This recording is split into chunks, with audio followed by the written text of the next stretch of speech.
Abidjan from Lagos on a much more affordable budget, because in that video I like broke the journey across each country. So if you're here to watch it, you can check my previous video and go catch up on that.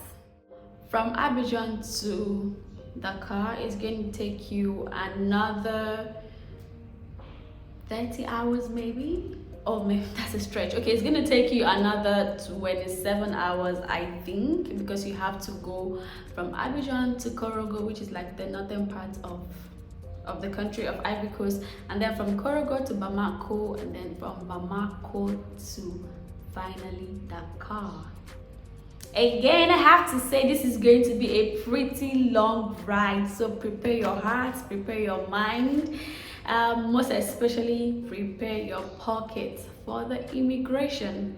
You know how you think that nothing would ever surprise you anymore as a traveler, because obviously I've been doing this officially for 4 years, and then you have an experience, you're like, wow, that was me when I was going through Mali. I mean, I know that obviously you need to drop some money at the border for your passport to be stamped. I just didn't expect that I still had to drop this money on the way, even before I got to the border.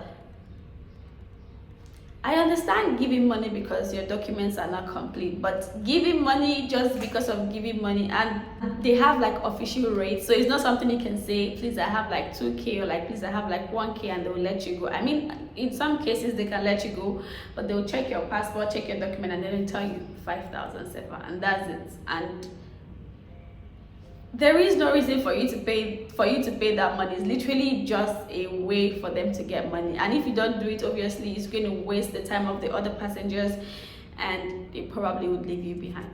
So this is definitely one of the cultural shocks that I experienced while in Mali.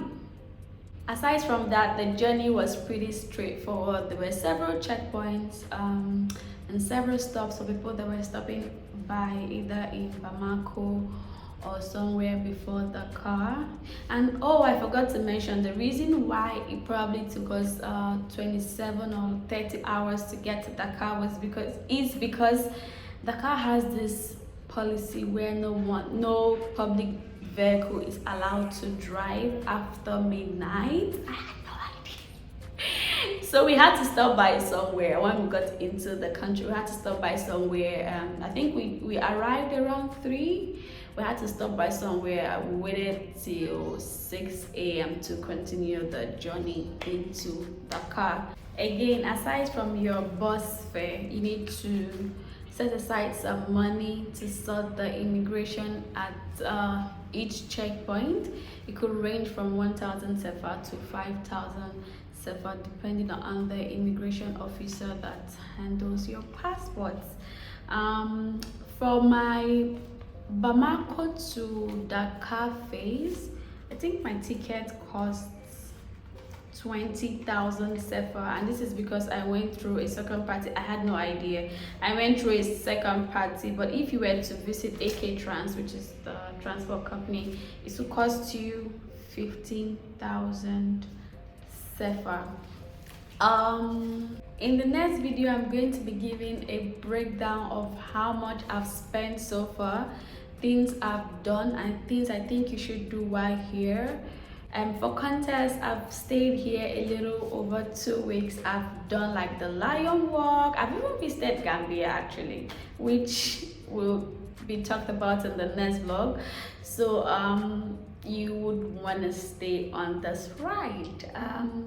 If you enjoyed this, you would definitely enjoy the next vlog. Don't forget to hit the follow button, follow, like, share, subscribe, and if you have any questions, just leave them in the comment section and I will get back to you. Oh, and I have like a travel page where I organize tours to these places and several other places. So if you'd like to join us one of these days, check out Tripscove on Instagram, or you can check out my personal at @thatgifted_girl_ on Instagram. I share more travel tips there. Check it out and hit the follow button. See you next time.